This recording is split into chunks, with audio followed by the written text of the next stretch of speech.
नमस्कार। Breaking news में बड़ी खबर आपको बता दें कि शंकराचार्य और प्रशासन के बीच पिछले 7 दिनों से विवाद चल रहा है।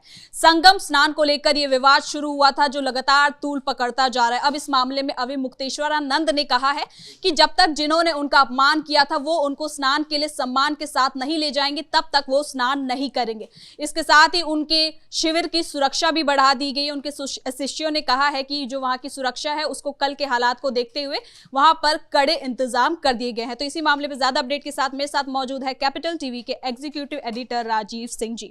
तो सर, जो सुरक्षा था कल वो बढ़ा दी गई, आज भी बढ़ाया गया, कल जो मामला सामने आया, लेकिन अब स्नान को लेकर महाराज जी ने ये कहा है कि जब तक प्रशासन जिन्होंने उनका अपमान किया था वो नहीं लेके जाएंगे तब तक वो स्नान नहीं करेंगे। देखिए, कल एक खबर आई थी कि इनके आश्रम द्वारा ही 12 सीसीटीवी कैमरे लगाए गए। उसके बाद आज सुबह सुबह खबर आती है कि कुछ कट्टर सनातनी कोई संगठन है, उन लोगों ने, उनके शिष्यों ने या उनके समर्थकों ने इनके शिविर में घुसा या फिर जो भी बलबा बवाल किया। एक बात समझ में नहीं आती है कि आप एक दिन पहले सीसीटीवी कैमरा लगाते हैं, दूसरे दिन बवाल हो जाता है और सीसीटीवी कैमरा में सब कुछ दर्ज हो जाता है। सवाल है कि क्या ये प्री प्लान्ड है? क्या पूरे मामले को एक तरह से कहा जाए तो प्रतिशोध के तौर पे लिया जा रहा है कि हमें स्नान नहीं करने दिया गया? सवाल ये है कि स्नान आपने किया नहीं या करने नहीं दिया गया? कहीं से भी ऐसा दिख रहा है क्या कि अवि मुक्तेश्वरानंद को कोई घसीट के ले जा रहा है या पालकी से उतार के ले जा रहा है? स्नान नहीं करने का फैसला आपका था, इसमें कहीं भी पुलिस नहीं है। पुलिस ने कहा कि महाराज आप उतर के चलकर स्नान कर लीजिए, मौनी अमावस्या है, आज साल में एक ही दिन आता है और ऐसे संतों को हरधर्मिता अच्छी नहीं है, लेकिन वे वो नहीं उतरे। और उसके बाद देखा जा रहा है, जो वीडियो हमारे सामने आ रहा है, ऐसी किसी भी वीडियो का कैपिटल टीवी पुष्टि तो नहीं करता, लेकिन जो वीडियो वायरल हो रहे हैं उसमें साफ देखा जा सकता है कि कैसे रथ को आगे बढ़ने का इशारा किया जा रहा है, कैसे छोटे छोटे शिष्य बटुक जिनको बोलते हैं पुलिस का कॉलर पकड़ के खींचने लग रहे हैं, उसको दबोचने लग रहे हैं। तो ये सारी चीज़ें, और महज 50 मीटर दूरी थी, वहाँ जाके संगम नोच पे वो त्रिवेणी में नहा सकते थे, स्नान कर सकते थे। और जिस प्लाटून को लेके बैरिकेडिंग तोड़ने की बात हुई है वो बड़ा खतरनाक था। वहाँ से आने जाने का एक रास्ता, मतलब इमरजेंसी में वो काम करता है, उसको भी कहीं हटा दिया गया। ये भी आरोप लगे हैं। और सबसे जो संगीन आरोप अब आ रहे हैं, जिसमें हो सकता है कि अवि मुक्तेश्वरानंद को गिरफ्तार कर लिया जाए, और वो आरोप है आचार्य राम भद्राचार्य के शिष्य और कृष्ण जन्मभूमि के पक्षकार आशुतोष ब्रह्मचारी का। उन्होंने साफ साफ कहा है कि अवि मुक्तेश्वरानंद के आश्रम में नाबालिग बच्चों को रखा जाता है, उनका यौन शोषण किया जाता है, उन बच्चों से काम कराए जाते हैं आश्रम के, उन बच्चों से पालकी को लेकर काम कराए जाते हैं, तमाम तरह के निजी काम किए जाते हैं। अगर ये आरोप सही पाए गए तो तय मानिए पॉस्को एक्ट के तहत, जुवेनाइल एक्ट के तहत अवि मुक्तेश्वरानंद और कुछ लोग जो ऐसे कामों को अगर अंजाम दे रहे हैं, जिस तरह का आरोप लगाया जा रहे हैं आशुतोष ब्रह्मचारी द्वारा, तो बहुत बड़ी मुश्किल में फंस सकते हैं। प्रयागराज कमिश्नरेट में ये शिकायत दी गई है और इसमें दूसरी शिकायत भी दर्ज की गई है। उसमें ये है कि अवि मुक्तेश्वरानंद जब जब लेटर लिखे प्रशासन को, उसमें शंकराचार्य उपाधि का उल्लेख था उसमें लेटर हेड पे, जो कि बिना दी गई उपाधि का यूज करना कहीं ना कहीं इनको और मुश्किल में खड़ी कर सकता है। ये भी आशुतोष ब्रह्मचारी द्वारा आरोप लगाया गया है। तो तय मानिए आने वाले समय में अगर अवि मुक्तेश्वरानंद बहुत बड़ी मुश्किल में फंस जाएं, उनको गिरफ्तार कर लिया जाए या उनके आश्रम के कुछ लोगों को पॉक्सो एक्ट के माध्यम से गिरफ्तार कर लिया जाए, तो इससे इनकार नहीं किया सकता, क्योंकि आरोप संगीन है। अब ये पुलिस जांच का विषय है कि आरोपों में कितना दम है, कितनी सच्चाई है, ये तो आरोप की पुष्टि के बाद ही पता चलेगा। जी, ये तो जांच के बाद ही सामने आएगा, लेकिन जैसा कि उन्होंने कहा है कि जब तक प्रशासन खुद नहीं आएगी, उनसे अनुरोध करेगी कि चलिए स्नान कर लीजिए, तब तक वो स्नान के लिए नहीं जाएंगे। तो क्या प्रशासन जाएगी उनके पास, क्योंकि ये एक शंकराचार्य का मामला सामने आ रहा है, तो ऐसे में प्रशासन क्या करेगी? देखिए, एक काम करिए कि अविमुक्तेश्वरानंद के अलावा जितने भी शिष्य हैं, जितने भी संत हैं, या तो ऐसा करें कि पूरे भारतवर्ष से जिन जिन लोगों को संगम स्नान करना है, सब लोग प्रयागराज प्रशासन को लेटर लिखे।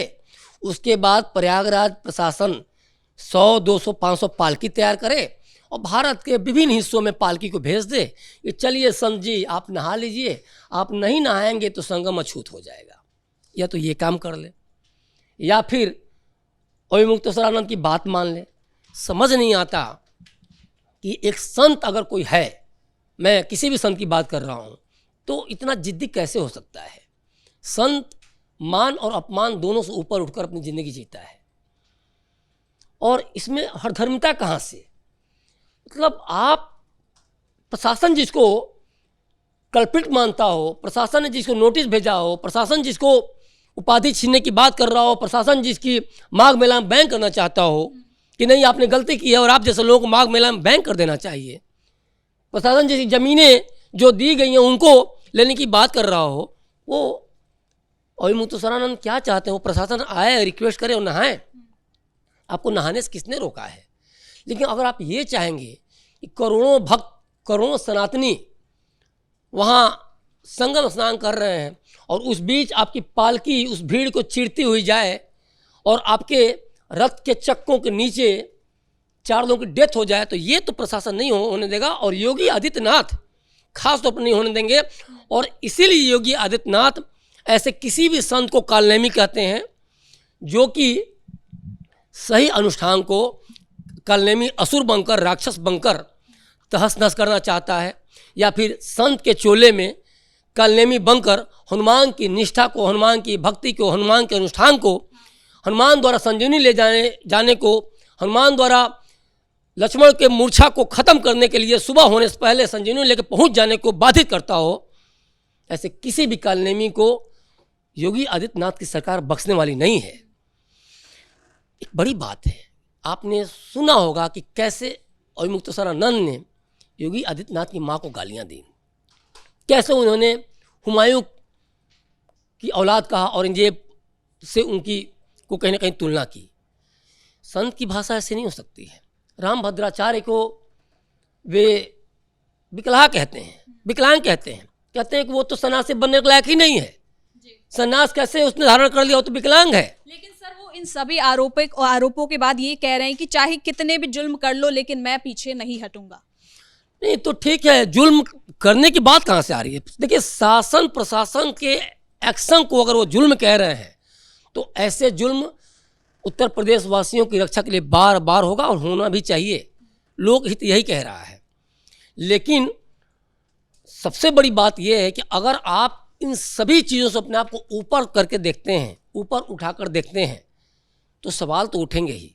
जो छोटा बच्चा दिख रहा था पुलिस के गिरेबान पे हाथ डाले हुए, वो बच्चा भी नाबालिग ही दिख रहा था पहली नज़र में। आज जो आरोप लग रहे हैं कि आपके आश्रम में यौन शोषण हो रहा है, आपके आश्रम में बच्चों से काम कराया जा रहा है, नाबालिग बच्चों से, तो उन बच्चों को देख के साफ साफ ये अंदाज़ा लग जाता है।